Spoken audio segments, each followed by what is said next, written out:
নমস্কার বন্ধুরা, তোমরা সবাই কেমন আছো? সমাজ লাইফস্টাইলে তোমাদের অনেক অনেক ভালোবাসা। আজকে বুধবার আর এখন সকাল 7:40 মতন বাজে। গরমটা কিন্তু বেশ ভালোই পড়ে গেছে। এ কদিন বেশ একটু ঠান্ডা ঠান্ডা ছিল ঠিকই, মাঝে দুদিনের জন্য কিন্তু বেশ ঠান্ডা লাগছিল। সেদিনকে যখন শ্রীমতীকে গাড়িতে তুলে দিলাম, বাইরেটা কিন্তু বেশ ঠান্ডা ছিল, কিন্তু আবার কিন্তু সেই পুনরাবৃত্তি ঘটে গেল। গরমটা কিন্তু পড়েই গেছে। তবে এবারে কিন্তু শীতটা বেশি দিনের জন্য ছিলই না। যদিও এবারে শীতকালে মানে ডিসেম্বর মাসের বেশ কটা দিন আমরা বাইরে ছিলাম। আর সিকিমের ওই ঠান্ডা আর কলকাতার ঠান্ডা কতটা তফাৎ, তাই না বলো? সিকিমের ওই ঠান্ডাটি কাটিয়ে কলকাতার মাটিতে যেই মুহূর্তে পাটি দিয়েছি, তখন কিন্তু আমরা বুঝতে পেরেছি যে ঠান্ডার তফাৎটা কতখানি। কিন্তু কলকাতার মাটিতে পা দেওয়ার সাথে সাথে কলকাতার ওই চেনা গন্ধটি যেই মুহূর্তে অনুভব করতে পারলাম, অনেকখানি কিন্তু চনমনে হয়ে গেলাম। আর গরম যে অর্থেই পড়ুক না কেন, আমাদের মতন চা প্রেমীরা কিন্তু প্রচণ্ড গরম হোক কি অল্প গরম হোক, সকালবেলার এই চাটি না খেলে কিন্তু দিনটা কিছুতেই শুরু হয় না। আর এখানে বসালাম একটু চুন আর হলুদ গরম করতে। আমার এই ডান হাতটায় যে কি হয়েছে নিজেই জানি না, অসম্ভব রকমের ব্যথা। আর ডান হাতের এই লিটল ফিঙ্গারটা কিন্তু যথেষ্টই ব্যথা। বেশ অনেক দিন হলো কাচতে খুব কষ্ট হয়, তারপরে কোনো কিছু ভারী জিনিস তুলতেও কষ্ট হয়। তবে গতকাল কিন্তু ব্যথাটা বেশ বাড়াবাড়ি হয়েছে। আর শাশুড়ি মা যেই মুহূর্তে শুনলেন এরকম অবস্থা, এই যে দেখেছো জায়গাটা দেখানোর চেষ্টা করছে, এই জায়গাটা কিন্তু কালকে বিকেল থেকে বেশ ফুলে গেছে। আর ডান হাতটা এরকম ভাঁজ করতেও আমার খুবই কষ্ট হচ্ছে। আর আঙ্গুলটাও যেন মনে হচ্ছে কোথাও একটু বেঁকে আছে। আর শাশুড়ি মাকে যেই মুহূর্তে বললাম, তা মা বললো তুমি একটু চুন হলুদটা মাখাও আর ক্রেপ ব্যান্ডেজটাও বাঁধতে বললাম। তো ক্রেপ ব্যান্ডেজ তো সকালবেলা বেঁধে কাজ করা যায় না, সে ডান হাত হোক কি বা হাত হোক, সকালবেলা জলের কাজটি করার সময় কিন্তু ক্রেপ ব্যান্ডেজ বেঁধে কাজ করা যায় না। তো এখন এটা গরম গরম একটু লাগিয়ে নিলাম। আর দুপুরবেলা তো যখন মোটামুটি সব কাজ সারা হয়ে যাবে, তখন ক্রেপ ব্যান্ডেজটা লাগিয়ে নেব। আর একা তো লাগাতে পারবো না, মাকে বলবো মা লাগিয়ে নেবে। দুপুরের পর থেকে কিন্তু আমাদের সেরকম একটা জলের কাজ থাকে না মেয়েদের। মোটামুটি দুপুরের খাওয়া দাওয়ার বাসনটা মাজা হয়ে গেলে তারপর কিন্তু অনেকটা সময় পাওয়া যায়। আর সেই ফাঁকেই তখন ক্রেপ ব্যান্ডেজটা লাগিয়ে নেব।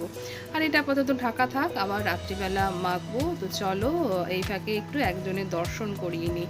অনেকক্ষণ থেকে উনি হাঁক ডাক করছিলেন ওনার বন্ধুদেরকে নিয়ে। তো উনি কিন্তু ওনার ব্রেকফাস্টে লেগে পড়েছেন। এই যে পলাশ ফুলের যে বীজগুলো হয়েছে, সেখান থেকে তো দানাটি নিয়ে তারা তাদের ব্রেকফাস্ট থেকে শুরু করে লাঞ্চ ডিনার সমস্তটি কমপ্লিট করে থাকে। আর এবছর কিন্তু গাছটিতে এত বীজ হয়েছে, আসলে কিছুই তো ফুল পাড়তে পারিনি। দেখো সারা গাছ জুড়ে কিন্তু এরকম বীজে ভরা। তার মানে বুঝতে পারছো, এগুলো কিন্তু সব এক একটি ফুল ছিল। একবার ভেবে দেখো এগুলোকে ফুল হিসাবে, তখন গাছটাকে কি অপূর্ব দেখতে লাগছিল। এই যে এই ফুলগুলো যে এখনও অবধি ঝরে পড়েনি, বা ওই টিয়া পাখি মধু খেয়ে নেয়নি। আর যখন টিয়া পাখিগুলো মধুটি খেয়ে যায়, তখন তো টুক করে এই ফুলগুলো ঝরে পড়ে যায়। আর যদি বা আমরা পেরে থাকি, তো এখানে আর কিছু বীজটা হতো না বা থাকতো না। তখন ভাবো কত সুন্দর লাগতো। আর এই ফুলটি কিন্তু যদি না পড়ে যায়, ওখানেও কিন্তু বীজ হয়ে যাবে। দেখেছো গাছের নিচে কত বীজ পড়েছে। আসলে এগুলো কিন্তু টিয়া পাখি ওই যখন খেতে বসে, এই বীজগুলো যখন ওর পায়ে কায়দা করতে না পারে, তখন কিন্তু গোটা বীজ পড়ে যায়। আবার যখন ভেতরের শ্বাসটা খেয়ে নেয়, ওই খোসাটাও কিন্তু ফেলে দেয়। একবার ভাবতে পেরেছো, এই গাছে কিন্তু এখনও এত বীজ রয়েছে, আর কত বীজ নিচে পড়ে গেছে। আমি শুধু ভাবি এই বীজগুলো কিন্তু একটা সময় ফুল ছিল, আর তখন কিন্তু গাছটা কি অপূর্ব লাগতো দেখতে। আর এই যে টিয়া পাখিগুলো আসে, তাদের মিটিং মিছিলের জায়গা কোথায় জানো? ওই যে ওইটি হলে গিয়ে ওই দেখো উড়ে গিয়ে বসলো ওই ডালটার মধ্যে। এই যে গাছটি, এটা তো একটা লম্বু গাছ, এই গাছটি হলো গিয়ে কিন্তু ওদের সেন্টার। এখানে বসেই কিন্তু ওরা আলাপ আলোচনা করে কখন কে আসবে আর এই বীজগুলোকে খাবে। আর এই গাছটি তো এই যে বসন্তের শুরুতে সমস্ত পুরনো পাতা ঝরে গিয়ে নতুন কচি পাতা গজিয়েছে। আর নতুন পাতার রং আর টিয়া পাখির গায়ের রং একদম মিশে যায়। বোঝাই যায় না গাছটাতে যে টিয়া পাখি রয়েছে। কিন্তু যখন এক ঝাঁক উড়ে যায় বা এক ঝাঁক এসে বসে ট্যাঁ ট্যাঁ ট্যাঁ করতে করতে তখন কিন্তু বেশ বোঝা যায়। আর আজকে করব এই লাউ শাক। লাউ শাকটা কিন্তু ঝোল করব। কালকে মা এই ডাঁটাগুলো কেটে রেখেছিল, লাউ শাকের ডাঁটাগুলো, কিন্তু বলল পাতাগুলো আমি আর বাছতে পারিনি, তুমি একটু পাতাগুলোকে কেটে রেখো। আর যথারীতি আমি কালকে রাত্রিবেলায় পাতাগুলোকে কেটে রেখেছিলাম আর আজকে সকালে একটু জলে ভিজিয়ে রাখলাম, যাতে ধুলোবালি যা ময়লা নোংরা আছে ওগুলো একটু বেরিয়ে যাবে। আর এই যে এই ডাব্বাটার মধ্যে রেখেছিলাম খানিকটা তরকারি, সেটা বের করে রেখেছি, আজকে সকালে খাবো আর আজকে দুপুরেটা গরম করে খেয়ে নেব। অরুণ আইসক্রিমের দোকান আমাদের এখানে হয়েছে, আর এই অরুণ আইসক্রিমের তো ডেলি কাস্টমার বলতে গেলে কিন্তু আমার শ্রীমতী। আর লাউ শাকটা করবো কিন্তু বেগুন, আলু, শিম আর ডালের বড়া দিয়ে। আমার মা কিন্তু লাউ শাকের ঝোলে বড়া দিয়েই করতো, আর আমার শ্বশুর বাড়িতে কিন্তু এসে দেখেছি বড়ি দিয়ে করে। আর আমি কিন্তু লাউ শাকের ঝোলটা বড়া দিয়ে খেতেই বেশি ভালোবাসি, তবে এটাতে একটু মটর ডালের বড়া হলে বেশি ভালো লাগতো। আমার আর দিদির কাছে মানে দুজনের কাছেই মটর ডালটা বাড়ন্ত, তাই অগত্যা মসুর ডালটাই ভেজেলাম। মসুর ডালের বড়া দিয়েও কিন্তু খারাপ লাগে না, তবে মসুর ডালের বড়া থেকে কিন্তু আমার কাছে যেন মনে হয় মটর ডালের বড়া দিয়ে করলে টেস্টটা একটু বেশি পাওয়া যায়। আর মসুর ডাল তো ভিজতে বেশিক্ষণ লাগবে না, এটাকে ধুয়ে এটা আপাতত এখানে থাক ভিজুক, আর আমি সেই ফাঁকে ঘরের কাজগুলোকে সেরে নিই। আসলে কদিন আগে ছাদ থেকে নামার সময় সিঁড়ি দিয়ে গেছিলাম আবার পড়ে আমি, আর তখন কিন্তু বাঁ হাতটাতে চোট পেয়েছিলাম দু জায়গায়, আর বাঁ কোমরটাতে আবার চোট পেয়েছিলাম। আর সেই থেকেই কি ডান হাতে কোনো কিছু এফেক্ট এসছে কি না, তখন সেটা আমার সেই সময় তো ওই বাঁ হাত নিয়েই ব্যস্ত ছিলাম আর বাঁ কোমরটা নিয়েই ব্যস্ত ছিলাম, ডান হাতে কিছু চোট লেগেছে কি না সেটা বুঝতেই পারিনি। এখন তাই সেটাই একটু ভাবছি কি তার থেকে কি হয়েছে। আর পড়ে যাওয়ার পর থেকে তো পেন কিলার চলছে, আর এই পেন কিলার খাওয়ার সাথে সাথে আবার এই ডান হাতটাও কেন এরকম হলো সেটাও ভাবছি যে পেন কিলার খাওয়ার কালীন ব্যথা কোথায় আরও সব জায়গা থেকে ব্যথা কমে যাবে, তা না হয়ে নতুন একটা জায়গায় ব্যথার আবার উৎপত্তি হলো। আর সত্যি কথা বলতে পেন কিলার খেতে আমার এতটুকুনি ভালো লাগে না, যেটা 3 বার খাওয়ার কথা আমি কিন্তু 2 বার করে খাচ্ছি। আর বিয়ের পর তো পরিবেশ আর পরিস্থিতি আমাকে এমন তৈরি করেছে যে কোনো কিছুর জন্য কিন্তু আমি ডাক্তার দেখাতে এতটুকুনি ইচ্ছে বোধ আমার আর করে না। ওই নিজেই ঘরে ওষুধ খেয়ে বা কোনো কিছু ট্রিটমেন্ট নিজেই করে আর কি সারিয়ে দেওয়ার চেষ্টা করি। একমাত্র নিতান্তই যেটা আর দেখি যে সারছে না, এবারে আর উপায় নেই, তখন আর কি তখন ডাক্তারের শরণাপন্ন হই। এক্ষেত্রেও হয়তো আমার তাই হবে, যখন দেখব যে বেশ ভালো রকমই বাড়াবাড়ি হয়েছে বা নিজে কোনো রকম টোটকা চালিয়ে আর সেটা আর ঠিক করতে পারছি না, তখন হয়তো ডাক্তারখানায় যাব। আর এই কারণেই কিন্তু আমার কর্তামশাই আমার ওপরে রেগে যায়, যেই রোগটা আমি 50 টাকা দিয়ে কমাতে পারবো বা কথার কথা যেটা 500 টাকা দিয়ে আমি কমাতে পারবো, সেইটার খরচ আমি কেন 5000 টাকায় করতে যাবো। তুমি অল্প থাকতেই ডাক্তার দেখাও, ট্রিটমেন্ট করো, সুস্থ হও, তুমি কেন জিনিসটাকে গাড়িয়ে তারপরে ডাক্তার দেখাবে। আর ওই যে বললাম পরিবেশ পরিস্থিতি আমাকে এখন ডাক্তার দেখানোর থেকেই বিরত রেখেছে, আমি এখন এরকমই তৈরি হয়েছে। কিন্তু বিয়ের আগে কিন্তু আমি ছিলাম পুরো অন্য রকম, আমার সামান্য একটা কিছু হলেই কিন্তু ডাক্তার দেখিয়ে নিতাম। আর সে জাগিয়ে যাই হোক গিয়ে, তো চলো চটপট করে কিন্তু আমি ঘরটাকে আগে মুছে ফেলি।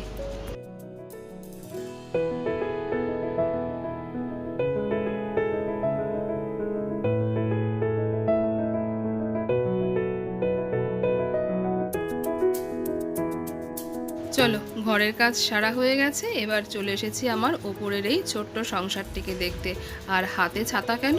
রোদের জন্য নয়, হাতে ছাতা এনেছি অন্য একটা কারণে।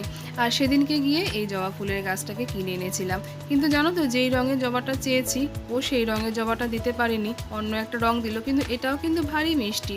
তো আর আমি চেয়েছিলাম লুনা হোয়াইট, যেটা সাদার মধ্যে লাল রঙের হয়ে থাকে সেটা, কিন্তু ও আমাকে দিয়েছে হালকা একদম লাইট পিঙ্ক, মানে খুব একটা বোঝা যায় না, অনেকটা সাদাই আসে, তার মধ্যে লালটা, সেটিও দেখতে কিন্তু খারাপ না।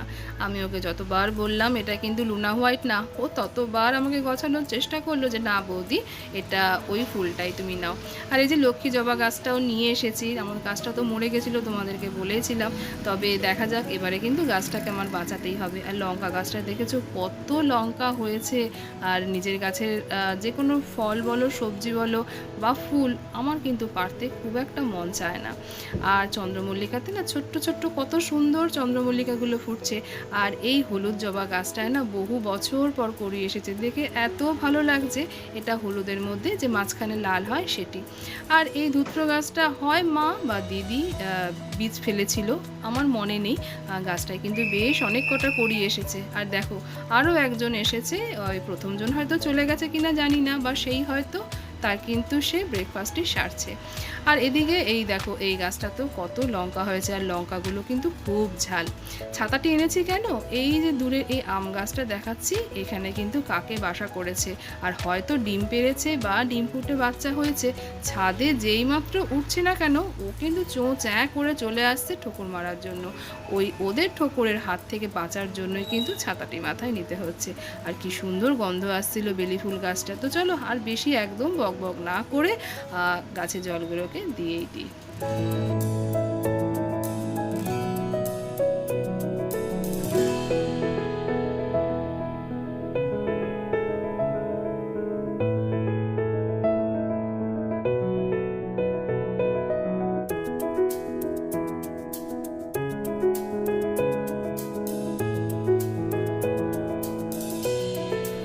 আর চলো এদিকে তো ছাদের কাজগুলোকে সেরে এদিকে বসিয়ে দিয়েছি লাউ শাকটা সেদ্ধ।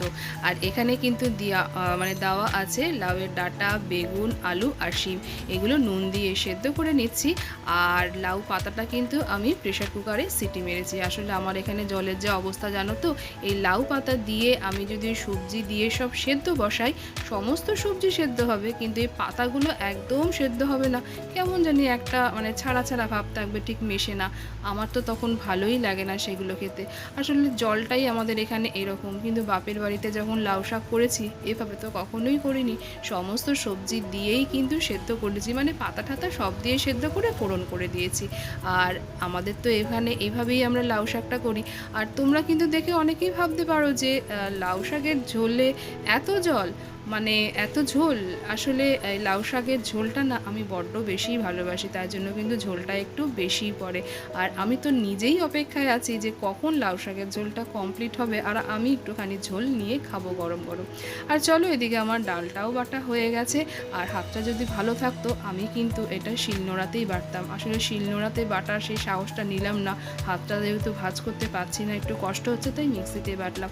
আর মিক্সিতে বাটলে না একটু বেশি যেন কেন নরম নরম বেশি হয়ে যায়। এটাকে নুন দিয়ে বেটেছি, একবার ভাবছিলাম নুন তাহলে না দিলেই ভালো হতো, জল কিন্তু দিইনি এক ফোঁটা জানো তো। আর মসুর ডাল তো এমনিই নরম, আরও বেশি নরম নরম হয়ে গেছে। তো যাক গিয়ে একদিন একটু মানিয়ে গুছিয়ে না হলে খেয়েই নেব। আর এটা যদি মটর ডাল হতো আরও বেশি কিন্তু স্বাদ হতো। লাউ শাক তো তোমরা সবাই করতে পারো রান্না, কিন্তু আমি কিভাবে করি সেটাই তোমাদের সঙ্গে শেয়ার করছি। আর শ্বশুরবাড়িতে এসে কিন্তু লাউ শাক কীভাবে রান্না করতে হয় সেটা শিখেছি। বাপের বাড়িতে যেভাবে করতাম সমস্তটাই সেরকম, কিন্তু তার মধ্যে কিন্তু একটা স্পেশাল জিনিস দেওয়া। চলো যখন সেটা দেবো তখন সেটা তোমাদের সঙ্গে শেয়ার করব। আর ওই বড়াটা লাল লাল করে ভেজে তুলে নিয়ে ওই তেলের মধ্যে দিয়ে দিলাম কালো জিরে আর শুকনো লঙ্কা ফোড়ন। আর এবারে কিন্তু ওই লাউ শাকটা যেটা সেদ্ধ করে রেখেছি এটা এবারে দিয়ে দেব। আর তারপরে তো একটু হলুদ, সামান্য হলুদ, আর স্বাদ অনুযায়ী নুন আর মিষ্টি। আর এর মধ্যে আরেকটা জিনিস দেবো আর কি, মাকে দিতে দেখতাম। মা বলতো এই যে লাউ শাকটা রান্না করলে একটু পিঠালি দিস। পিঠালি কি জিনিসটা বুঝতামই না। আর মাকে দেখতাম মা একটু আটার গুঁড়ো দিত। আসলে কিন্তু পিঠালিটা বোঝায় সম্ভবত চালের গুঁড়োটাকে বা চাল বাটাটাকে। এরকম ঝোল ঝোল কোনো জিনিস রান্না করলে সেটার মধ্যে একটু ঘনত্ব আনার জন্য দেওয়া হতো।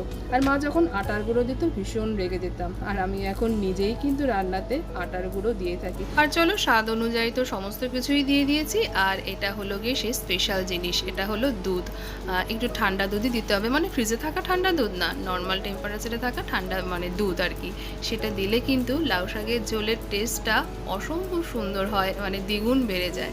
আর বড়াটা না সব দিলাম না, আমার মনে হলো যেন বড়াটা একটু বেশি পরিমাণে করে ফেলেছি, আর কিছুটা রেখে দিলাম। আর সেটা ডাল দিয়ে খাওয়া হয়ে যাবে। আর এমনিও গরম গরম জানো তো আমি কটা খেয়ে নিয়েছি।